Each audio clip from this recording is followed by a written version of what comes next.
Okay, friends, this is Jeannie with Metal Dollhouse Rescue, and I'm back. And I'm working on painting my Wolverine house. Now, you might want to check my previous video, though, that shows you the supplies that I got out. A brush and some paint, a paper towel. I've got a paper plate or a styrofoam plate to use as a palette. But I have finished with the kitchen, and I'm going to show you that. And then I'm going to show you how we're going to do the living room. All right, here's the kitchen, and as far as I'm concerned, it's done. You never know, I might stick my brush in there and work a little more. But honestly, I've got rid of all that ugly rust. I wish I'd have done a before picture.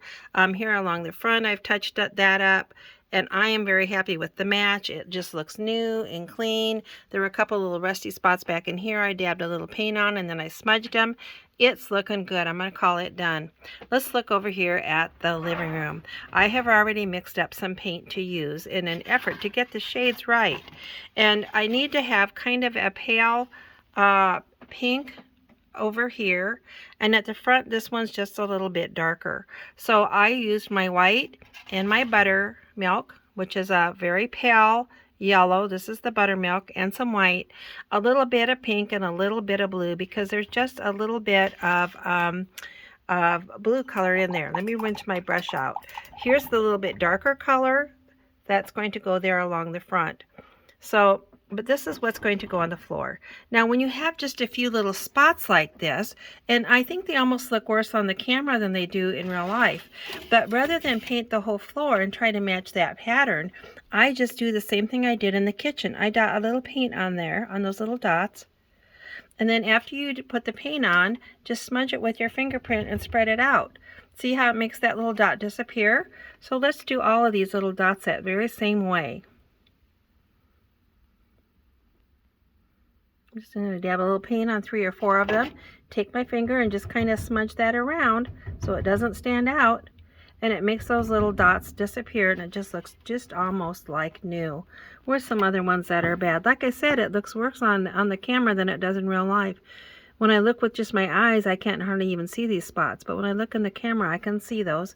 So since we're looking, we're going to go ahead and get them fixed up. Same thing. Dot a little paint and give them a little smudge so it doesn't really stand out. If it needs a little bit more, put it on there. Needs another coat. Okay, I'm going to continue to do that with all of these little dots until I think that floor looks pretty good. It doesn't really look bad in person at all. But I'm going to go ahead and touch those up since I have that paint ready. Here along the front, it's going to use this little bit darker color, which is the same thing. I just put a teens more red and a teens more blue in it, and some white in that buttermilk, and so it's right there. And I'm going to put it here along the front. Now, I did not sand these this time. These did not feel rough to the touch.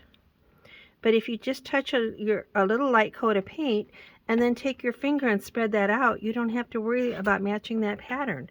See, it makes that rust disappear. Let's do it again. Get my brush a little bit wet, smooth them out, okay? And a little bit of water, and that paint doesn't hurt. It just makes that paint a little bit thinner. I did put a coat here, but let's do another coat, a little thin coat along there, and then smudge it with my finger.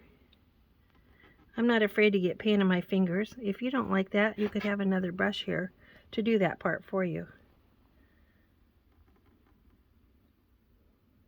And again, like I said, it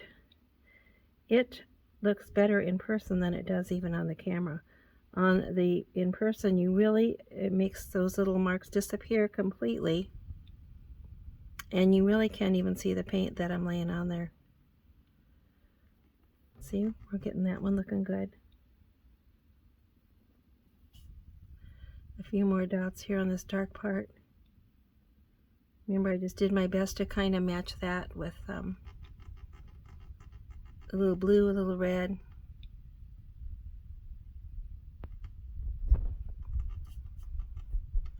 I'm telling you, this was truly a beautiful house, and it's the one I got at a little antique store, and they had it sitting outside, so it's got a little fading on the outside. Otherwise, it was just not in bad shape at all. Well, it was very, very dirty. And I think I did a video and you got to watch me actually wash it.